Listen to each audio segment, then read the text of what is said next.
Everyone knew Mark was a jerk. I would always see him harassing one of the shy kids in the halls at school. One day, I had had enough. So I marched up to him and yelled, "Hey, stop bullying people, you're hurting their feelings."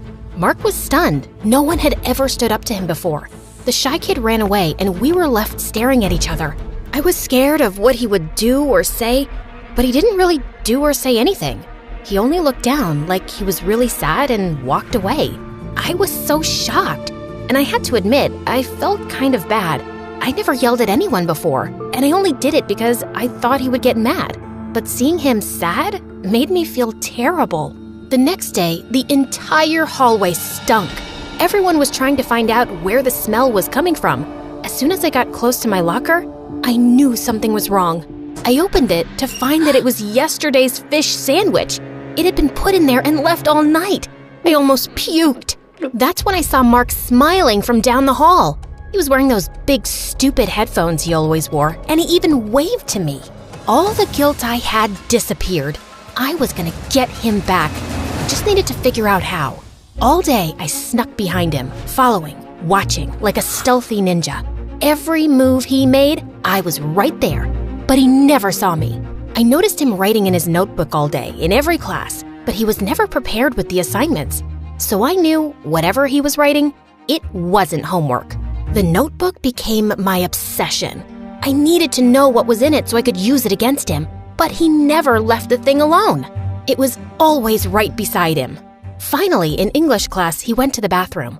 But he was smart, or should I say paranoid enough, to put the notebook in his bag. I pretended to drop my pencil and crawled to his bag.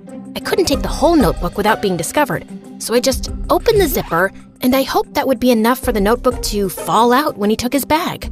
And then, when the bell rang and class was done, he put his earphones on again, picked up the bag, and the notebook fell out. He didn't hear it, of course, so I ran and grabbed it. I ran home and read it. It wasn't jokes or anything mean. It was poems, and they were all really sad and beautifully written. I almost cried reading them. Suddenly, I understood why he was so mean to people. It sounded like his dad was really mean to him at home and made him feel like he was nothing at all. There was a time when we were little in kindergarten when Mark would tear up the notes that came with school lunches from other kids' moms. I thought he was such a jerk for doing that. But one day, one kid's lunch had 2 notes, and one was for Mark. I guess that mom heard what he was doing and thought maybe it was because he didn't get notes. Mark never ripped up the notes again. I had totally forgotten that, but now reading his journal, I remembered he was in foster care, which meant the people he lived with weren't even his real parents and maybe they didn't want him at all. I guess if you feel like an insect, being a bully is probably the only thing you can do to feel like you have any say in your life. I wrote him a letter and said it wasn't his fault that he felt like that. I finished the letter and put it in his notebook. When I saw him at school the next day, I felt totally different about him. I saw the sadness in him and how no one paid any attention at all to him. And I admit, I swooned a little when I realized he was actually pretty cute. I got the notebook out and walked up to him with it. Is that mine? It, fell out of your bag yesterday. And you didn't give it back? I got busy, sorry. I gave it to him. He opened it and saw my letter. He read it there as I stood watching, my cheeks getting redder and redder by the second. You read my journal? He kept his eyes on the page, like he couldn't face me. I understand why you're mean to people, but before I could finish, he ripped my letter from the notebook and dropped it on the floor.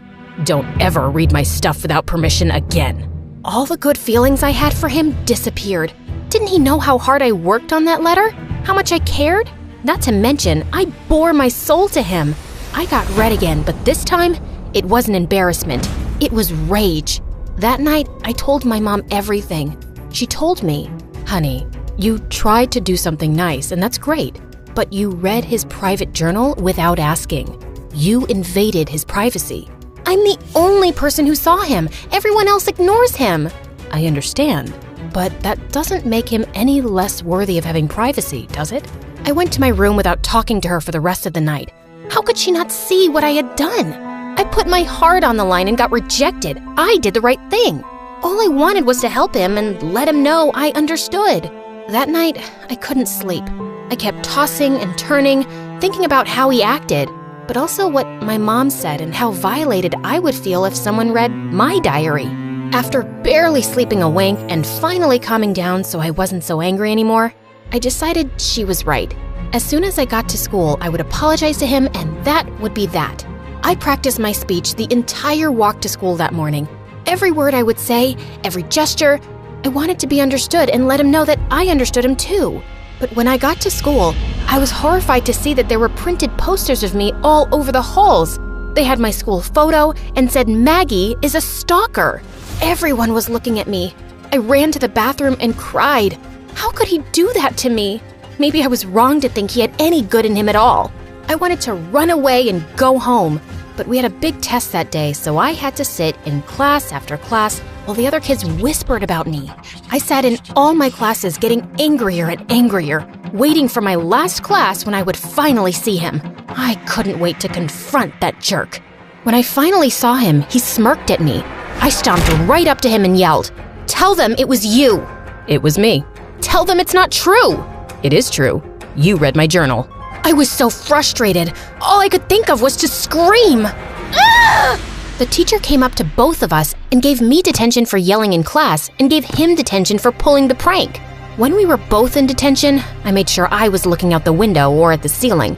Anywhere as long as we were not looking at each other. And of course, he starts whistling. I had to grind my teeth to keep from yelling again. Then the teacher left to get a coffee and we were left alone. It was so awkward.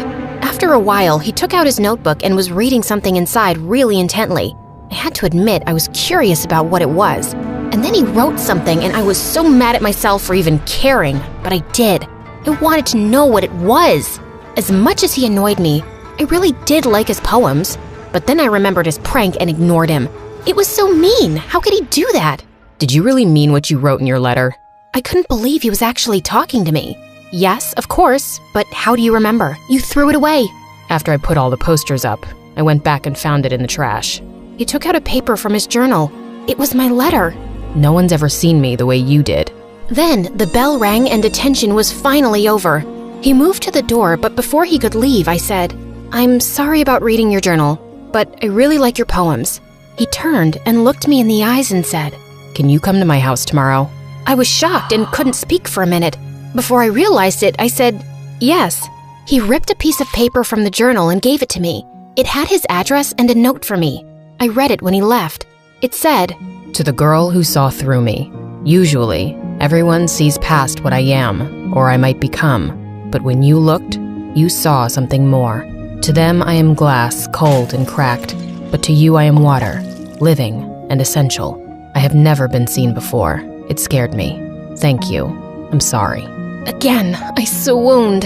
The next day was a Saturday, so I went to his house and heard yelling as soon as I got close. The house was small and the yard kinda dirty. I knocked on the door and Mark came out, holding a guitar. His right eye was bruised. He moved past me, walking toward a path in the woods across the street. "Are you coming?" I followed him all the way down to the shore of a lake I didn't even know was there. He sat down, and I sat down beside him, wondering what he was thinking. "You said you liked my poems." I did. "They're not poems, they're songs." "Oh, can I hear one?" "I've never played for anyone before." "You don't put yourself out there. That's why people don't pay attention." He hesitated, then played the guitar and sang one of the songs. He sang about his fears, his sadness, and about feeling like a monster for having to put people down to make himself feel big. When he was done, he wiped a tear and said he would have to go back or his foster dad would be angry. He left me there by the lake as I watched the sunset over the water. I knew I was falling in love with him. When I got home, my mom told me the one thing that would ruin everything just as it was all getting so good. We were moving across the country. She told me she was sorry, but we had no choice. When I saw him across the lawn at school, he smiled at me. I practically melted, but my smile faded quickly. He knew something was wrong. He came up and walked with me. "Are you okay?" "I have to move." His eyes immediately lost their light. I could tell he was devastated. "What are you thinking?" "It's selfish." "It's okay. Tell me." "You're the only one who sees me." "Maybe that's true right now, but it doesn't have to be. Your songs are beautiful." "I don't know how to talk to people. I don't relate to anyone." "Of course you do. We all have pain. We all get bullied. Even you." He thought about what I said, then a smile crept on his face and he looked right at me. My heart stopped when I saw his eyes. They were bright and full of hope. I never thought about that. Thank you. I can't believe you're moving away. I know. We both looked down, sad for ourselves because of how little time we had together. And then I raised my head and said, "You know what? We're here now, right? So why are we sad? We can be sad when I leave, but today, I want to be happy." You can just decide to be happy? Yep, why not? You're here, I'm here, we have all day to talk and hang out. He thought about what I said, then smiled. He looked at me and asked, "What do you want to do?" Without thinking, I leaned over and kissed him. His cheeks turned bright red. We both laughed. He took me to a boba tea place, then we ate some ramen and even went to karaoke. I had never had so much fun. I was worried it would only last for today, but I put all the worry behind me and enjoyed the moment. That night, we had to say goodbye. It was the hardest thing I ever had to do. He walked me home and kissed me before he left. The last thing he said to me was, "If I never see you again, please know you'll always be with me and all the people I help with my music." I watched him leave, holding on to the moment as long as I could. When it was time, we packed the moving truck and left. Then to my surprise, I saw him. He was on the sidewalk, talking to one of the shy kids he used to pick on. But this time, they were both smiling. He was apologizing and making friends. I knew then that everything would be okay. And as for me, I was going somewhere new. Sure, it was scary and a little sad, but it was also exciting. Who would I meet? What would I do there? I decided to enjoy every day and made a promise that I would make the most of any situation that came up in my life, good or bad.